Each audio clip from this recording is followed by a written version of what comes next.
सुकमा से खबर है, जवानों ने एक नक्सली कैंप को ध्वस्त कर दिया। किंद्रेपाड़ और नागाराम के जंगल में यह कैंप स्थापित था। डीआरजी कोबरा 202 बटालियन ने एक्शन लिया।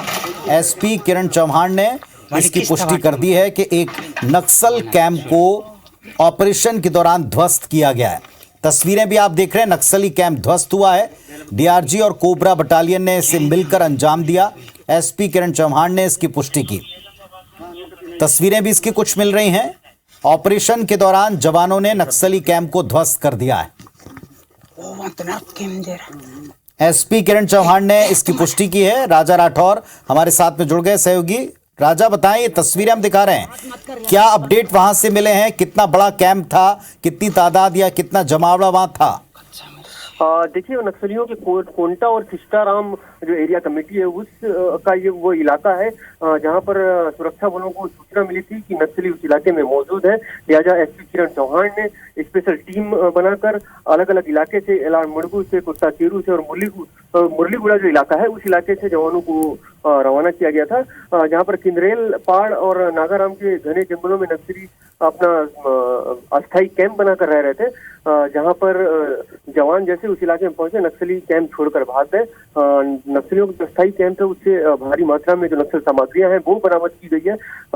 जिस तरीके से चुनाव आयोग ने विधानसभा चुनाव की घोषणा की है, साथ ही साथ चुनाव के दौरान नक्सलियों के द्वारा चुनाव करवाने में एक समय खलल पैदा करने इससे पहले भी कई बार देखा गया है। लिहाजा इस बार सुरक्षा बलों के द्वारा ऑपरेशन लॉन्च कर नक्सलियों को पीछे खदेड़ने का प्रयास किया जा रहा है, ताकि किसी भी तरीके से विधानसभा चुनाव के दौरान नक्सली चुनाव में कोई खलल पैदा न कर पाए। जी राजा, तस्वीरों में जो नजर आ रहा है कि पूरी तैयारी के साथ काफी सारे लोग यहाँ थे, कोई अनुमान मिल पाया कितने नक्सली यहाँ थे, कैसे भाग निकले और किस तरफ गए? क्या वहां भी सर्च हो रहा है?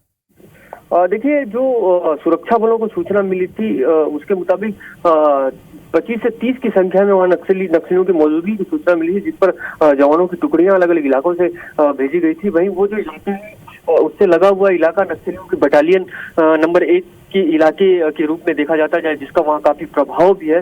ज्यादा जवान उस कैंप से जो सामग्रियां बरामद हुई है उसको मौके पर ही नष्ट कर और जो सामग्रियां लाई जा सकती थी उन्हें साथ लेकर वापस लौट आए हैं और लगातार चुनाव तक इस पूरे नक्सल प्रभावित इलाकों में सुरक्षा बलों के द्वारा ऑपरेशन समय समय पर लॉन्च की जाती रहेगी, ऐसी भी जानकारी अधिकारियों की तरफ की गई है।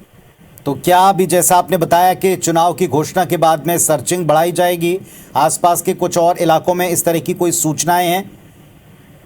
देखिए, समय समय पर इससे पूर्व में भी देखा गया है, कई चुनाव में नक्सलियों ने जो मतदान दल को ले जाते हुए जो सुरक्षा बल के जवान हैं उन पर भी हमला किया था। लिहाजा इस बार सुरक्षा बल के जो अधिकारी हैं, जवान हैं, वो काफी सतर्कता से चुनाव संपन्न कराने की रणनीति बनाकर काम कर रहे हैं। जिला प्रशासन है, कलेक्टर है हरीश एस और एसपी किरण चौहान ने आज ही प्रेस कॉन्फ्रेंस कर ये बात स्पष्ट कर दी है कि सबसे महत्वपूर्ण लोगों की सुरक्षा और जो प्रत्याशी है उनकी सुरक्षा, साथ ही जो मतदान दल है उनको किस तरीके से सुरक्षित चुनाव करा वापस लाया जा सके, ये इस पर फोकस है। और इसी के उद्देश्य से लगातार अंदरूनी इलाकों में जहां पर नक्सली चुनाव के दौरान किसी बड़े हमले की साजिश रह सकते हैं उस इलाकों में लगातार सुरक्षा बलों के जवान के द्वारा ऑपरेशन लॉन्च किए जा रहे हैं। जी शुक्रिया आपका राजा इस पूरे अपडेट के लिए। तो राजा ने हमको बताया कि सुकमा में नक्सली कैंप को ध्वस्त किया है।